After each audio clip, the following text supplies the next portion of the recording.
میرا نام ماریہ نصرت ہے اور میرا تعلق جو ہے وہ فیصل آباد کے ایک چھوٹے سے گاؤں 194 ریبیل لاٹھیاں والا سے ہے، اور میری جو تعلیم ہے وہ ہے BS آنرز انفارمیشن ٹیکنالوجی۔ میں پیدائشی قادیانی تھی اور الحمدللہ 1 سال پہلے اللہ تعالیٰ نے مجھے ہدایت دی اور میں نے اسلام قبول کر لیا اور الحمدللہ میں مسلمان ہوں۔ ہمارے خاندان میں جو قادیانیت ہے وہ میرے دادا جو ہیں ان کی وجہ سے آئی۔ میرے دادا وہ لوگ 2 بھائی تھے، فتح محمد اور حسین محمد۔ وہ ہندوستان کے ضلع امرتسر کے رہنے والے تھے، وہاں سے وہ لوگ ہجرت کر کے پاکستان آئے، اور پاکستان آنے کے بعد انہوں نے فیصل آباد کا جو علاقہ ہے چھوٹا لاٹھیاں والا، یہاں پہ رہائش اختیار کر لی اور یہاں پہ انہوں نے قادیانیت قبول کی، اور اس کے بعد قادیانیت کی جو تبلیغ تھی اس کو کرنا شروع کر دیا۔ تو میرے والد کی جو شادی ہے وہ 61 چک بیدیاں والا میں ہوئی، اور جو میری والدہ تھی وہ بھی پیدائشی قادیانی تھی، اور وہ بھی اپنے اس گاؤں میں یعنی کہ 61 چک میں وہ بھی قادیانیت کی جو تبلیغ تھی وہ کیا کرتی تھی۔ شادی کے بعد بھی انہوں نے ایسا ہی کیا کہ قادیانیت کی تبلیغ کرنا شروع کر دی، اور ویسے ایسی پرورش جو ہے انہوں نے میری بہنوں کی کی۔ تو جیسی پرورش انہوں نے میری بہنوں کی کہ قادیانیت کی تبلیغ کو عام کرنا اور قادیانیت کے لیے مختلف علاقوں کے دورے کرنا، ویسے ہی انہوں نے تربیت جو تھی وہ میری بھی کی۔ تو میرے والد صاحب جو ہے ان کے پاس جو قادیانیوں کی جماعت کا جو ایک چندہ لینے کا عہدہ ہوتا ہے، چندہ تحریک جدید، اس کا جو چندہ تھا وہ لیتے ہوتے تھے، اس کے سیکٹری تھے، یعنی تحریک جدید کا چندہ اکٹھا کرنے کے سیکٹری تھے۔ اور میرے جو تایا ابو تھے وہ جو وقف جدید جو تھے چندہ اس کو اکٹھا کرتے تھے، یعنی کہ سیکٹری وقف جدید تھے۔ اور میرے تایا ابو کا بیٹا جو وہ ہے سیکٹری ضیافت، یعنی کہ اس کا کام یہ ہے کہ مختلف علاقہ جات سے جتنے بھی مربیان آتے ہیں، مہمان آتے ہیں، ان کی رہائش کا بندوبست کرنا، ان کے کھانے کا بندوبست کرنا، یہ سارا کام جو تھا یہ ہمارے گھرانے میں ہوا کرتا تھا۔ اور اس کے علاوہ جو میری بہن تھی وہ بھی سیکٹری مال تھی، ایک میری بہن سیکٹری ناصرات بھی رہی، ایک میری بہن سیکٹری تعلیم بھی رہی، اور ایک وقت میں میرے پاس بھی سیکٹری تعلیم تربیت کا عہدہ تھا۔ اس کے بعد پڑھائی کی وجہ سے وہ میں نے عہدہ چھوڑ دیا اور میں نے ان کے اسکول میں پڑھانا شروع کر دیا، اور میں نے ان کے اسکول میں تقریباً 2 سال جو ہے ملازمت کی۔ فیصل آباد میں ان کی بہترین ڈبیٹر تھی، فیصل آباد کی طرف سے سلیکٹیولی یعنی کہ پورے فیصل آباد کو ریپرزینٹ کرنے کے لیے میں ایک دفعہ چناب لگائی گئی تقریری مقابلے میں۔ وہاں وہ جو مقابلہ تھا اس میں میری 2ری پوزیشن آئی، اور اس مقابلے کے بعد ان کے یہاں ایسا ہوتا ہے کہ مقابلے کے بعد جو ہے سوال و جواب کا پروگرام رکھا جاتا ہے۔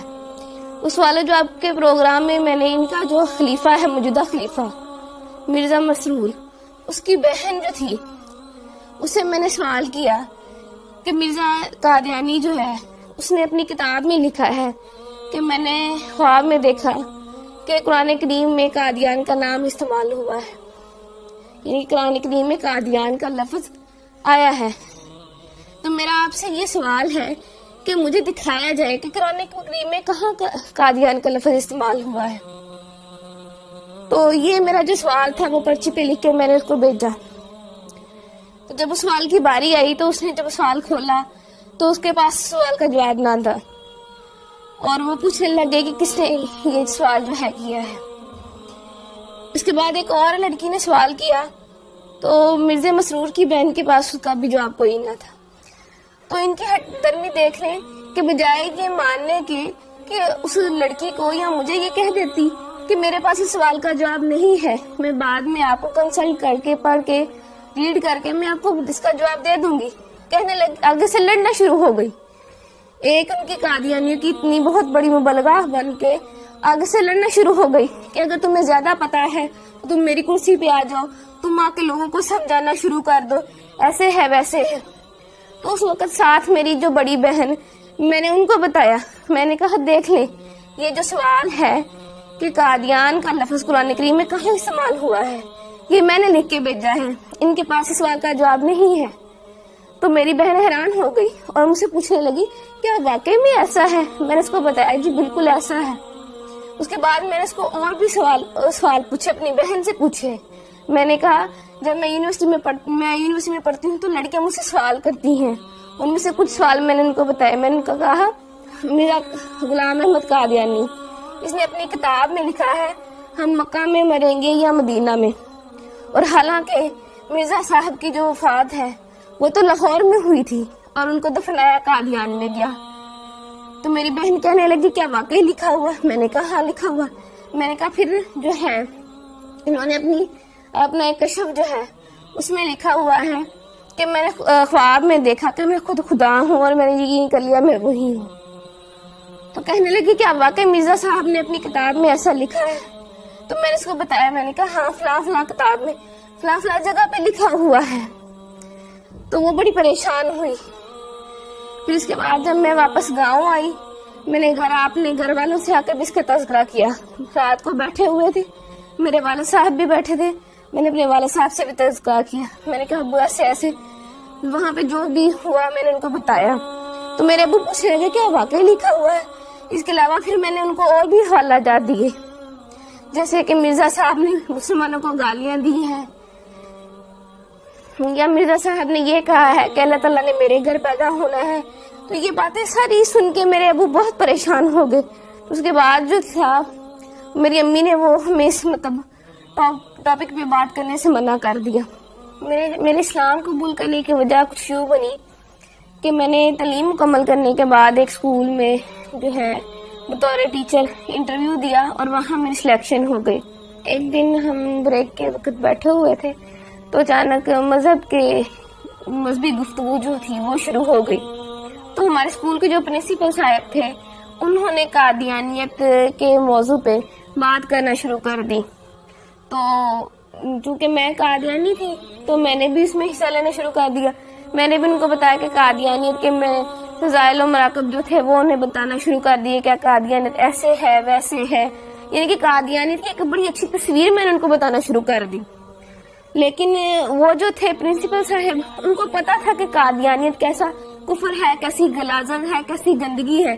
تو انہوں نے قادیانیت کی جو عقائد تھے وہ بتانے شروع کر دیے کہ قادیانی جو ہے تو نعوذ باللہ مرزا قادیانی خود کو خدا کہتا ہے, خود کو محمد رسول اللہ صلی اللہ علیہ وسلم کہتا ہے, توبہ نعوذ باللہ کلمہ کی توہین کرتا ہے اور مسلمانوں کو گالیاں دیتا ہے, اہل بیت اطہار کی شان میں گستاخی کرتا ہے, صحابہ کی شان میں گستاخی کرتا ہے. جب یہ تمام باتیں میں نے سنی تو میں اتنا ڈر گئی کہ میں بہت زیادہ خوفزدہ ہو گئی اور مجھے بالکل جو تھا وہ چین نہیں مل رہا تھا کہ کیسے ایک شخص جس کو ہم نبی مانتے ہیں وہ کیسے اتنی گستاخیاں کر سکتا ہے, کیسے اللہ پاک کی شان میں گستاخی کر سکتا ہے, یا آپ صلی اللہ علیہ وسلم کی شان میں گستاخی کر سکتا ہے. تو میں گھر آتی ہوں تو میں سو جاتی ہوں اور میں نے جب خواب دیکھا تو میں وہ خواب دیکھ کے بہت ڈر جاتی ہوں. خواب کچھ اس طرح ہے کہ میں اپنے گھر کے باہر موجود ہوں, گرمیوں کا دن ہے, سخت گرمی ہے اور میں گلی میں اکیلی موجود ہوں, میرا سر بھی ننگا ہے, میرے پاؤں بھی ننگے ہیں. تو میں ڈر کے مارے دوڑنا شروع کر دیتی ہوں کہ مجھے کوئی مار نہ دے. بہت دوڑتی ہوں اور پھر جب دیکھتی ہوں اپنے آپ کو ایک قدم بھی میرا آگے نہیں بڑھتا. اس بات سے میں بہت پریشان ہو جاتی ہوں کہ میں نے اتنی محنت کی, اتنی دوڑی, اتنی جو ہے ہمت کی میں نے, لیکن اللہ تعالیٰ نے میرا ایک بھی قدم آگے نہیں بڑھایا. اسی وقت میری آنکھ کھل جاتی ہے اور میں دیکھتی ہوں کہ میرا پورا جسم جو ہے وہ پسینے سے شرابور ہے اور مجھے اپنے آپ سے بہت گندی بدبو آتی ہے. پھر اس کے بعد یہ خواب جو ہے مجھے متواتر آیا اور جب بھی آتا مجھے ایسے ہی ڈرا جاتا. اس کے بعد چند دن بعد میں اسکول گئی تو وہ جو اسکول کے پرنسپل صاحب تھے وہ مرزا قادیانی کی کتابیں لے کے, روحانی خزائن کی مختلف جلدیں لے کے بیٹھے ہوئے تھے.